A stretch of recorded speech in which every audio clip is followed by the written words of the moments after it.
This program is rated PG. It contains themes and scenes which may not be suitable for very young audiences. Parental guidance is advised. Be advised that the views and opinions of the hosts and guests do not reflect those of the station.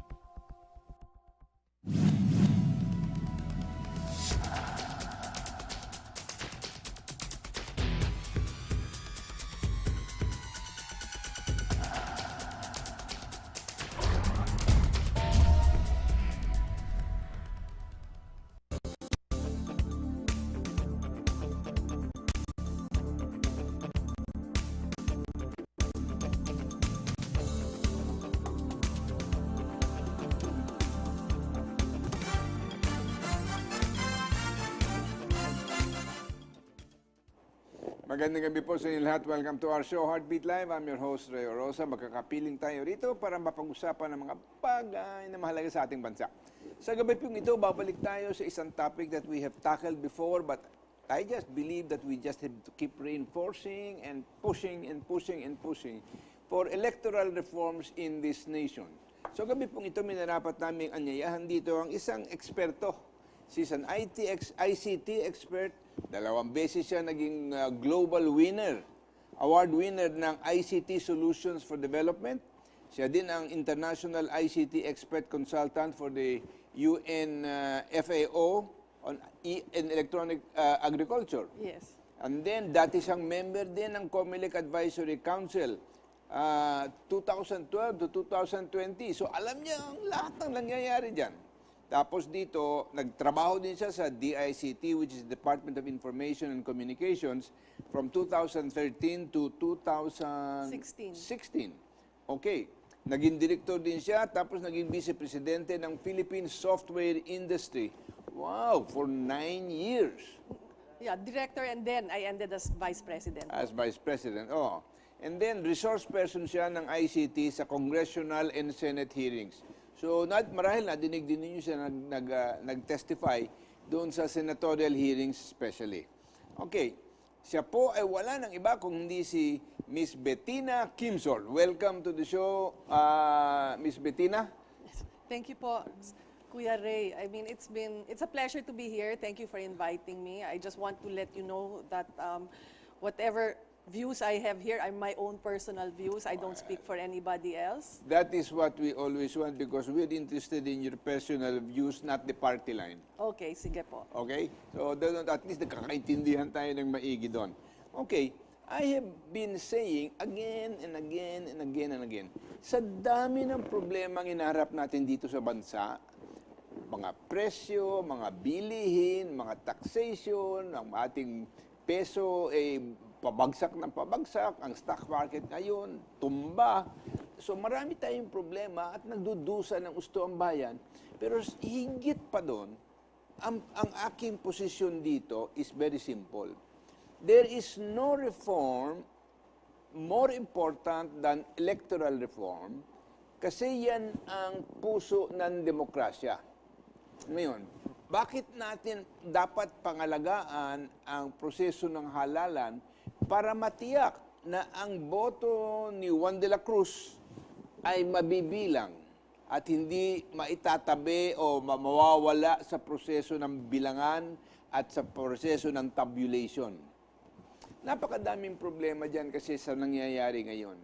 Una-una, labag sa ating konstitusyon na isa-subcontract mo ang tabulation to a third party, much less a foreign corporation. True. Di ba? Yun, doon lamang, hindi natin mapasunod ang COMELEC. Sundin mo yung konstitusyon at saka yung batas that was passed with all of the safeguards para sa automated system.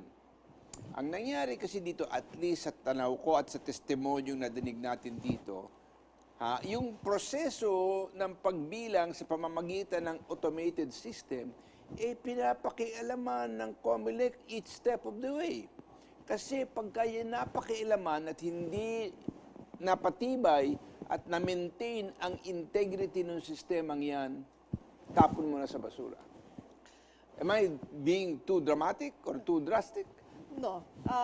ang problema po talaga dyan ay simple lang, no? Ang batas na ginawa ng Kongreso at ng Senado, maayos naman ang batas. Pero ang pagkagawa ng, or how they, ang pagkagamit o implementation po ng batas ay dyan po ang nagka-problema. Dahil first and foremost, wala pong implementing rules and regulations. So yung implementing rules and regulations po, nakasulat dyan kung anong pwedeng gawin, it's well-defined. Because a law is very broad.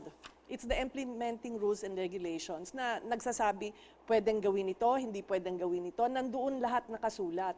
Eh ang nangyari ngayon, since Hindi nagawa yan. hindi po nagawa. So, Paano tayo nag-umpisa kung hindi ginawa yung implementing dapat rules nga and hindi regulation? dapat, usually, sa batas, kailangan munang gawin ng IRR bago i-implement yung law, no? So, ang nangyayari ngayon, since walang IRR po, yung implementing rules and regulations, si COMELEC ngayon pwede magdesisyon kung paano niya ini-interpret ngayon, araw, At kung yung batas paano ngayon. mamanipulahin yung sistema. Bueno, But that seems to be the major reason why they have refused to create the implementing rules and regulation. Kasi kung malinaw ang implementing rules and regulation sa paggamit ng sistema, mabibisto kung sila'y nakikialam. O Totoo kung pa yan. meron silang tinanggal na hindi dapat tanggalin, meron silang danagdag na hindi dapat idagdag. Yan na lamang, for example, ng pag-shading mo ng mga circle o walahati, 25% o kailangan full shading. You know, it should not be a matter to be interpreted after the election. correct po. Totoo Diba? yan, totoo. Ako ba masyadong dahas naman sa pagsasalitang gano'n? Hindi pa naman. Yan ang problema talaga eh. Kung hindi na-defined ng maayos sa umpisa, and then sa huliin, pwede mong ipalit-palit so that it benefits what you want. Di ba? Which is what happened. 2004 pa, yung maski na yung ARMM election na first supposedly eksperimento on automation. Sa 2007 po yata yun. 2004. 2004? Oo, sa ARMM. Ano nangyari? Siyempre, COMELEC ang in charge. Success! Now we find out from the testimony of everybody here, including Attorney Glenn Chong, si Tonti Casino, etc. It was a darn failure. And they had absolutely no right to call it a success because it was a mess. Well, sir, marami kong narindig tungkol dyan. I think Leo Kirubin can tell you more because he was the guy on the ground. But gusto kong sabihin naman ngayon, ang dapat natin gawin sana no, sa election ngayon ay if we cannot remove Smartmatic, kasi parang gawa na yan eh. Ay, tika muna. Sa akin, I will not agree with that. Hindi pwedeng hindi alisin si Smartmatic. Dapat alisin si Smartmatic sapagkat ang pagkukontsaba ng dalawa ng COMELEC at Smartmatic is very obvious. Lumabas sa lahat ng hearing. Actually, ang lumalabas sa hearing po, si Smartmatic talaga, they were the ones running po the election. But you really think so? It was not that instruction of COMELEC? Hey, come on! Ako hindi ako maniniwala na yan basta gagawin ng Smartmatic na hindi ka kontsaba ang COMELEC. Bueno, Kasi hindi pwedeng gawin ng Smartmatic yan kung hindi papayag ang COMELEC. Pwede din yan pagsabihin po. Dahil number one, COMELEC is in charge of everything pagka-deliver sa field, di ba? Oo. So hindi namin, at the last minute, may iniiba parati ang COMELEC. Like the last time, nagawa ng regional hubs para sa SD cards. Yeah. That was never designed and it only came out, isang linggo bago nag-eleksyon. So, yung sinasabi mo, pwedeng totoo din yan po.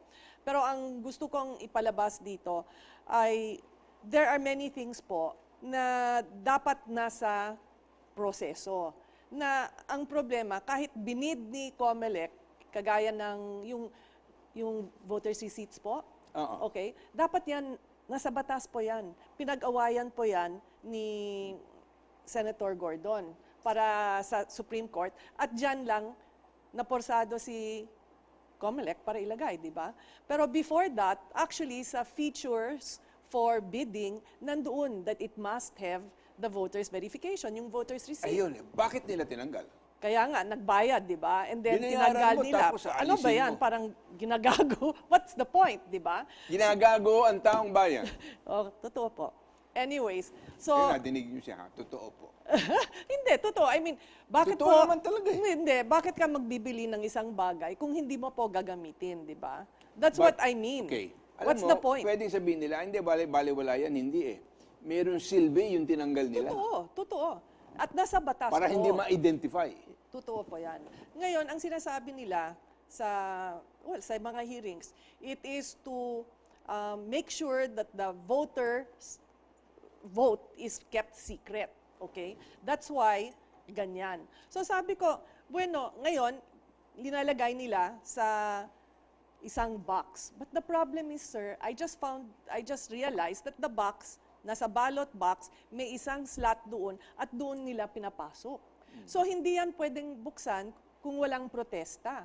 So ang sinasabi ko naman, number one, the voter's receipt, kung makita mo po, wala yung kahit anong numero.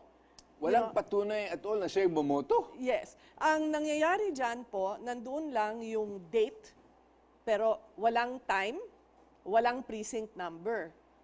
You know? So, paano mo magagamit yan? Kasi yan ang tinanong ko po. Di ba ngayon sinasabi nila yung RMA, Random Manual Audit. Okay? Ang ginagamit ng Random Manual Audit ay yung balota. Pag ginagamit mo po ang balota, anong nangyayari dyan? Simple lang. The eye of a person, yung mata ng tao, hindi yan computer, di ba? So, ang justification nila para masabi nila, maayos naman ang eleksyon, ay ang nangyayari, lumalabas ang balot, tinitignan ng tao, and then pag-isipan, boto ba ito o hindi? Doon sa shading ng sinasabi ninyo po. Okay? And then from there, chances are, syempre, there's going to be a little difference, di ba? So, that's their excuse na sinasabi nila, ay, yung diferensya yan ay dahil tao ka, hindi ka makina. So, again, ginagago mo ba ako?